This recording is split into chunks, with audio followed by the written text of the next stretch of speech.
네, 오늘 본문의 말씀은 이 장에 이제 구체적으로 이스라엘 백성들이 특별히 유다의 사람들이 심판을 당하게 되는 이유에 대해서 이야기하고 있죠. 아주 구체적인 이유들이 나옵니다.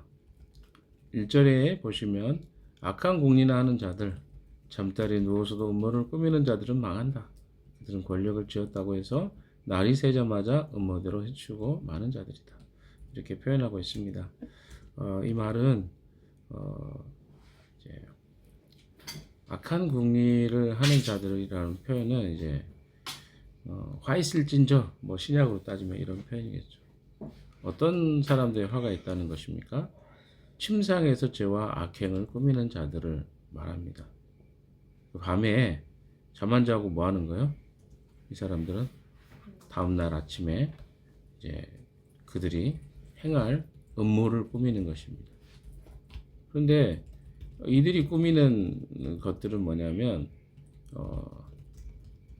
권력을 가지고 그들이 어떻게 하면 약한 자들과 또 힘이 없는 자들의 소유와 물건과 또 탐나는 것들을 빼앗을까, 이런 것들을 밤에 작당모의 하는 것이죠. 그러니까 이들이 멸망할 수밖에 없는 이유가 뭐냐? 그들의 권력을 사용해서 자기들이 가지고 싶어하는 것들을 권력을 이용하든 힘을 이용하든 그런 사람들의 소유를 강제로 악하게 빼앗는 것, 이것에 대한 심판입니다. 그래서 2절에 보시면요, 탐나는 밭을 빼앗고 탐나는 집을 제 것으로 만들고 집 임자를 속여서 집을 빼앗고 주인에게 딸린 사람들과 유산으로 받는 밭을 제 것으로 만든다. 이것은 이제 다른 말 권력을 사유화해서 그 권력으로 자기의 재산을 불리는 방법, 이게 심판의 이유라는 겁니다. 그리고 이 권력을 가진 사람, 힘을 가진 사람들에 대한 심판의 내용이죠. 굉장히 중요합니다. 이 시대에 하나님이 권력자와 또 힘을 가진 자들에게 말하는 메시지이기도 하죠. 자신들의 권력을 함부로 사용해서 그 악한 행위를 통해서, 그게 악한 행위라는 거죠. 자기의 탐욕과 탐심으로 강제로 누군가의 것을 강탈하는 것, 거짓말하고 사기쳐서 강탈하는 것. 우리 권력자들이 그렇게 하는 사람들이 있죠. 뭐 주가 조작도 그런 거 아닙니까? 대표적인 죄와 악이죠. 그리고 어떻습니까?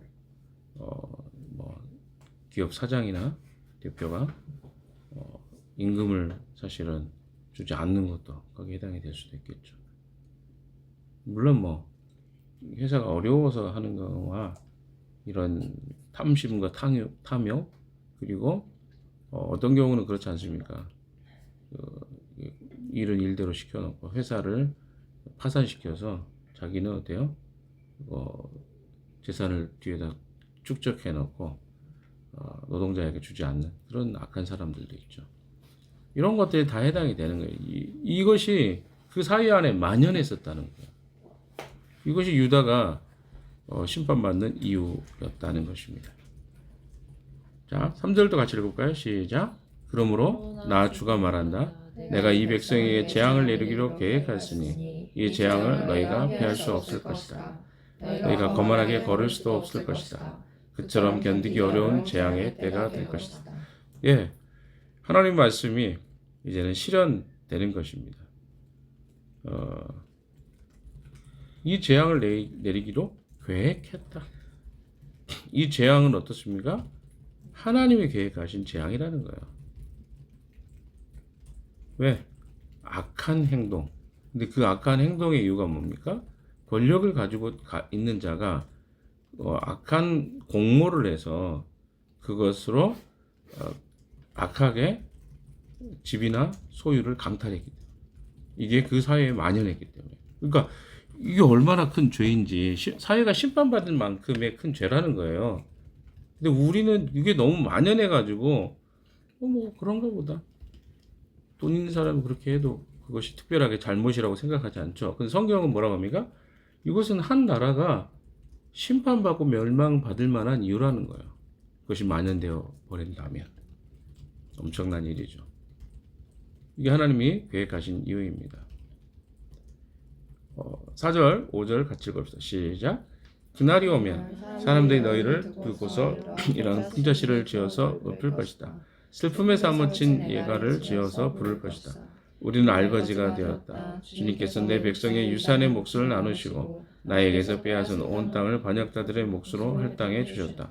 그러므로 주님의 총회에서 줄을 띄워 땅을 나누고 제비 뽑아 분배할 때 너의 몫은 없을 것이다.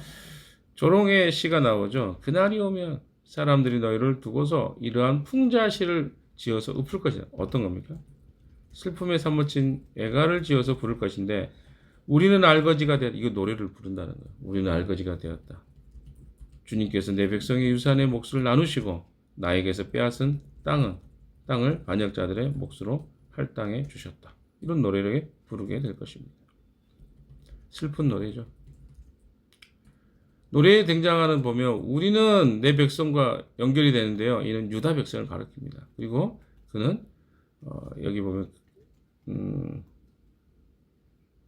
우리는 알거지가 되었다. 이 유다 백성이죠. 주님께서 내 백성의 유산의 몫을 나누시고 유다 백성들의 그 산업과 밭을 나누시는데 자기들에게는 뭐요? 없어요. 그 분량이 없다는 거예요. 누구에게는 그런 속임으로 다른 사람의 소유와 집과 밭을 빼앗았던 자들에게. 왜? 하나님 백성으로서 자격이 없기 때문에 그렇습니다. 그래서 5절에 이야기하죠. 주님의 총회에서 줄을 띄워 땅을 나누고 제비뽑아 분배할 때 너희의 몫은 없을 것이다. 이게 다 뭐냐면 줄을 치고 하는 거는 줄을 띄워 땅을 나누고 이거 다 건축하거나 땅을 분배할 때 하는 행위입니다. 제비 뽑는 것도 땅을 분배할 때 하는 행위. 거기에 너희의 몫은 없다. 뭐 때문에 그런 거죠? 가난한 자들과 또 어려운 사람들의 밭이나 땅을 악한 음모로 권력과 힘을 통해서 빼앗은 자들은 그들에게는 하나님의 기업으로 받을 땅도 없다는 거예요. 왜? 그게 하나님 나라의 통치 원리가 아니기 때문에 그렇습니다. 가난하고 어려운 자들 돌보고 살피는 것이 하나님 나라의 원리인데 그것에 대해서 오히려 그들의 땅과 그들의 소유를 강탈했기 때문에 이게 바로 그 소유를 많이 가진 자들에 대한 악하게 다른 사람의 땅과 소유를 빼앗은 자들에 대한 심판의 메시지인 거죠. 6절 읽어봅시다. 시작. 그들의 애언자들이 말한다. 너희는 우리에게 애언하지 말아라. 이 모든 재앙을 두고 애언하지 말아라. 하나님 우리를 망신시킬 리가 없다. 그건 뭡니까 이 말은? 하나님의 애언자. 지금은 여기 미가라고도 할 수 있겠죠? 뭘 하지 말라는 거야? 애언하지 말라는 거야. 이 모든 재앙을 두고 애언하지 마. 이 재앙에 대해서 애언하는 거 하지 말라는 거야. 아니 그 예언이 선포되면 우리가 잘 아는 요나의 이야기에서는 어떻습니까? 회개하고 돌이켰잖아요. 그런데 이 메시지를 선언하면 그 이야기를 듣고 있는 이 약간 권력과 소유를 가지고 있는 사람들이 뭐라고 그러는 거야? 예언하지 말아라. 재앙을 두고 예언하지 말아라. 하나님이 우리를 망신시킬 리가 없다는 거야. 그러니까 하나님에 대한 잘못된 이해와 생각을 가지고 있습니다. 그래서 예언자들이 그런 이야기를 하면 그거를 어때요? 기회가 없었던 게 아니죠. 돌이킬 수 있는. 충분히 있었습니다. 근데 하나님이 우리를 망신시킨다고? 그럴 리가 없어. 7절에 보세요. 7절도 읽어봅시다. 시작. 야곱 족속아 너희가 어찌하여 주님의 영도 분노하시느냐. 주님께서 정말 그런 말을 하시느냐 하고 말하느냐. 나의 말이 행위가 정직한 자에게 유익하지 않느냐. 자, 이거 누가 이야기하는 겁니까? 미가가 이야기하는 내용들인가 아니면 주님이 이야기하시는 내용인가 한번 잘 보세요. 야곱 족속아 너희가 어찌하여 주님의 영도 분노하시느냐. 주님께서 정말 그런 말을 하시느냐 하고 말하느냐. 나의 말이 행위가 정직한 사람에게 유익하지 않느냐. 미가가 이야기하는 거죠. 보십시오. 이 내용의 뜻은 뭐냐면 잘 보시면 너희가 어찌하여 주님의 영도 분노하시느냐. 주님의 영이 어떻게 분노하지 않는다고 생각하는 거예요. 역설적인 질문이잖아요. 또 주님께서 정말 그런 일을 하시느냐? 자기들을 심판하고 분노하신다는 그런 일을 하시겠느냐? 안 한다는 거예요. 그들은. 어떻게 이렇게 말하느냐는 거죠. 오히려. 그런데 누구에게만 유익이 있습니까? 이런 심판의 메시지는 나의 말이 행위가 정직한 사람에게 유익하지 않느냐. 이렇게 이야기하고 있는 것이죠. 그러니까 지금 선지자의 예언이 유익한 것이지만 악을 계획하고 행하는 자에게는 그것이 걸림이 되는 것입니다. 그러니까 우리에게 어떤 메시지들이 선언될 때요. 마음이 정직한 사람은요. 뭘로 받습니까? 하나님 나에게 돌이키라는 기회와 또 기회와 찬스로 그것을 뭐 똑같은 말이네. 기회와 찬스. 이렇게 생각하는 거예요. 아, 이게 기회구나, 내게. 돌이키라는 거구나. 이렇게 생각하는데, 하나님과 동행하지 않는 자들은 자기의 잘못을 지적한다고 생각하고 그걸 싫어하는 거예요. 나한테 뭐라고 하네? 그러니까 하나님의 말씀이 선언될 때 우리 태도를 보시면 알아요. 나는 어디에 속한 사람인가. 이걸 지금 이야기하고 있는 것입니다. 8절 읽어봅시다. 시작. 요즘에 내 백성 대적처럼 일어났다. 전쟁터에서 고향으로 돌아가는 장정들처럼 안심하고 지나가는 사람들에게서 너희는 그들의 옷을 벗겨갔다. 요즘에 내 백성들이 대적처럼 일어났다. 전쟁터에서 고향으로 돌아가는 장정들처럼 안심하고 지나가는 사람들에게서 너희는 그들의 옷을 벗겨갔다. 여기서 뭡니까? 겉옷을 벗기다, 쫓아냈다, 빼앗았다, 이런 것들은 다 원래는 무슨 이야기를 하는 걸까요, 이게? 가난하고 어렵고 피해를 받은 대상들을 어때요? 그들이 안심하게 마치 그 전쟁터에서 돌아오는 군인들이 어떻겠습니까? 아, 고향에 왔으니까 너무 편안하다. 이렇게 했는데, 그러니까 그런 것들을 빼앗아 버리는 거죠. 자, 보세요. 오히려 내 백성이 대적처럼, 적군처럼 일어나가지고 어때요? 전쟁터에서 고향으로 돌아가는 장정들처럼 안심하고 지나가는 사람들에게서 그들의 옷을 벗겨갔다. 아, 내가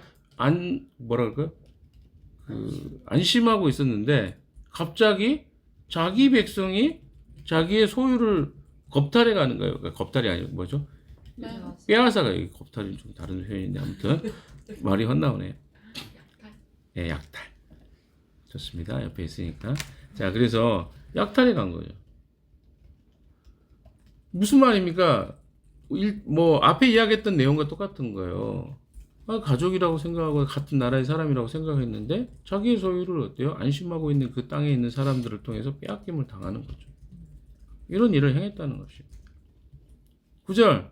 너희는 내 백성의 아내들을 그 정든 집에서 쫓아냈고 그들의 자녀에게서 내가 준 복을 너희가 영영 빼앗아버렸다. 이거는 아마 9절은 과부들인 것 같아요. 과부를 이야기합니다. 그리고 고아들. 고아와 가부는 어떤 대상입니까? 히브리인들에게는요, 가장 돌봐야 될 대상입니다. 이 사람들의 소유를 빼앗는다거나 이 사람들에게서 자녀를 빼앗는 거, 노예를 만드는 거, 이런 것들은요, 금기시되는 거였어요. 가장 약한 자들을 돌보지 않는 거기 때문에 그렇습니다. 그러니까 사회적으로 지금 이런 일이 일어난 거예요. 힘이 강한 자가 힘이 없는 자들의 소유를 빼앗고 약탈하고 어떻습니까? 가장 돌봐줘야 될 대상들의 것들을 빼앗는 거죠. 9절에 내 백성의 아내들을 그 정든 집에 쫓아내는 그 유일하게 있는 소유의 것들을 빼앗아 버리는 거. 그게 쫓겨나는 거죠. 또 그들의 자녀들에게서 내가 준 복을 너희가 영영 노예로 만들어 버리는 거, 이런 것들을 이야기합니다. 이거는 악한 행위라는 거예요. 하나님 심판받을 만한 행위였다. 자, 그래서 10절에 이렇게 이야기합니다. 시작. 썩 물러가거라. 여기는 너희의 안식처가 아니다. 이곳은 더러워졌고 끔찍한 멸망을 당할 수밖에 없다. 자, 이것이 그들의 멸망의 이유입니다. 자, 멸망의 이유가 뭔가를 한번 살펴보세요. 그러니까 우리가 생각할 때 뭐 영적인 타락, 종교적인 행위, 뭐 이런 걸로 생각할 수 있지만 사실은 하나님 보시는 것은 이 사회 안에서 그들이 어떤 행위, 어떤 태도, 약한 자들을 어떻게 살피고 있는지 그것이 그들이 심판받았던 이유예요. 예수님도 소자 하나에게 행했던 것을 나중에 심판대 앞에서 묻겠다고 하셨잖아요. 언제 우리가 주님에게 뭐 목마를 때 물을 드리지 않았고 배고플 때 아무것도 내가 드리지 않았습니까? 주님이 이 어린 소자에게 하나 주변에 있는 약하고 연약한 자들을 향해서 돕지 않은 거, 무관심한 거, 그것이 곧 나를 돌보지 않은 것이다. 주님 이야기하잖아요. 이 똑같습니다. 그러니까 그 사회의 약자들은요, 하나님이 섬기지 않고 돌보지 않으면 그것이 바로 주님을 섬기지 않고 돌보지 않는 것으로 보시겠다는 거죠. 이게 굉장히 좀 정확한 메시지 같아요. 아, 우리는 그런 사람들 돌보는 거구나. 교회의 역할이 그거거든요. 이스라엘 공동체는 이거 너무나 중요한 메시지였습니다. 그 사회와 그 공동체는요, 신명기 말씀을 통해서 그 민족 전체가 신경 쓰고 돌봐야 될 대상이 누구인지 명확하게 설명해 줬어요. 근데 그들이 그것을 망각해 보이고 잊어버렸어요. 11절에 보십시오. 거짓말쟁이나 사기꾼이 와서 너희에게 포도주와 독한 술이 철철 넘칠 것이다 라고 예언하면 그 사람이야말로 이 백성의 예언자가 될 것이다. 왜 그렇습니까? 그 예언자의 말이 뭡니까? 거짓말하는 거잖아요. 포도주와 독주가 너희 가득하시다. 철철 넘칠 것이다. 이 말은 뭐예요? 가짜 예언이란 말이에요. 심판이 임할 것이라고 이런 것이 진짜 하나님의 예언인데 그들이 와서 거짓된 예언을 하는데 그들이 좋아해요. 이걸. 왜요? 심판을 싫어하거든요.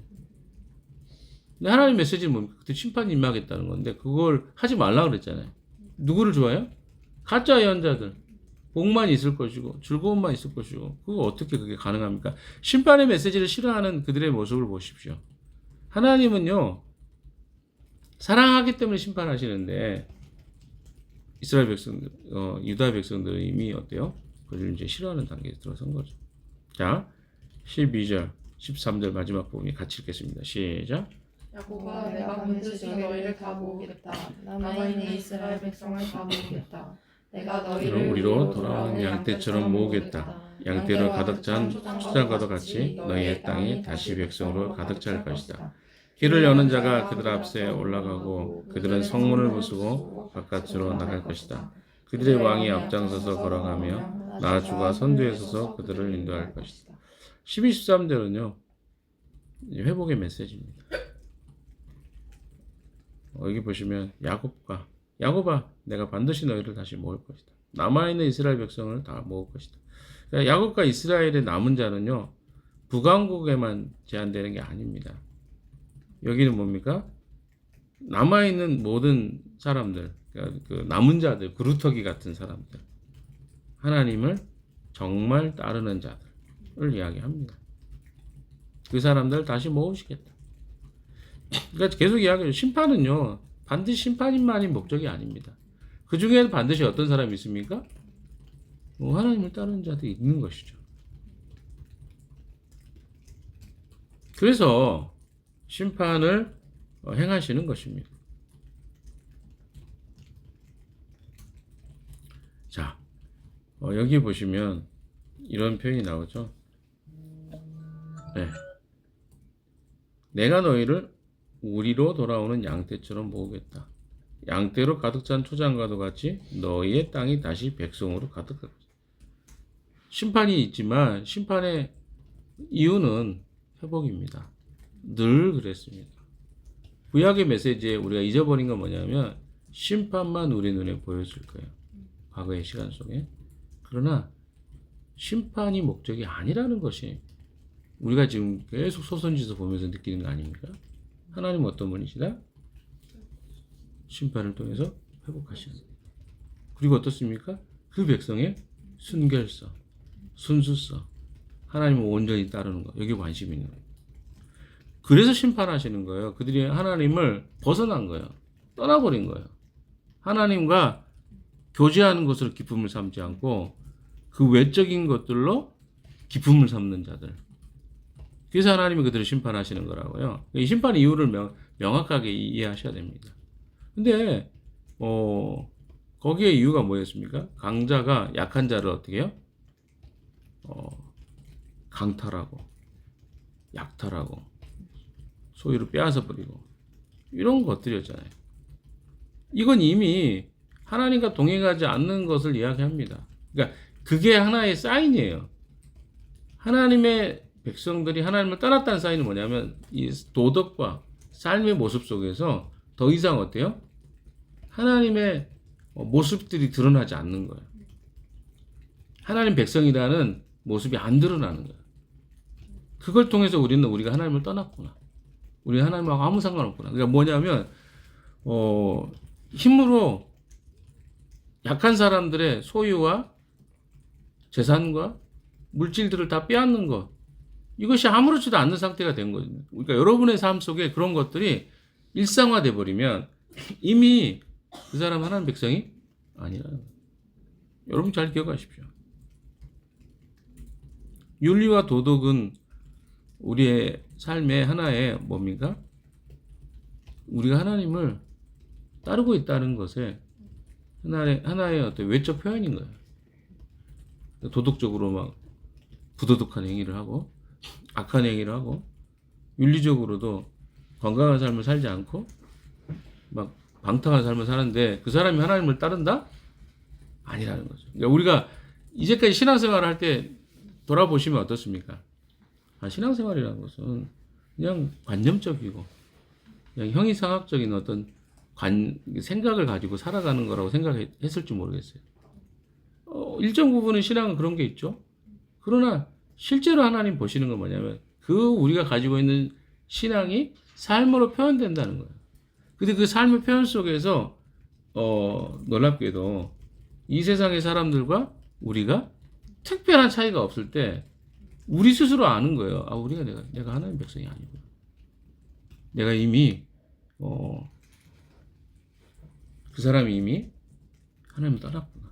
라고 하는 식은 날인데 그 사람만 몰라요. 왜? 앞에 그 내용 보시면 아시잖아요. 하나님이 그러시겠어? 내가 믿는 하나님은 그런 분 아닌데? 나에게 복을 주시는 분인데? 나한테 분노하신다고? 나를 심판하신다고? 그렇게, 하나님 나는 그렇게 믿지 않아. 그러니까 그렇게 행동하는 거죠. 하나님은요, 이런 삶의 모습 안에서 부도덕하고 윤리적이지도 않고 또 어떻습니까? 하나님과 하나님이 말씀하시는 내용에 대해서 따르지 않는 자들에 대해서 하나님 심판하십니다. 언젠가 반드시 심판하시죠. 우리에게 주는 메시지 아니겠습니까? 경고의 메시지. 사랑하는 여러분, 우리 삶에서요, 하나님은요, 멀리 있는 분이 아니에요.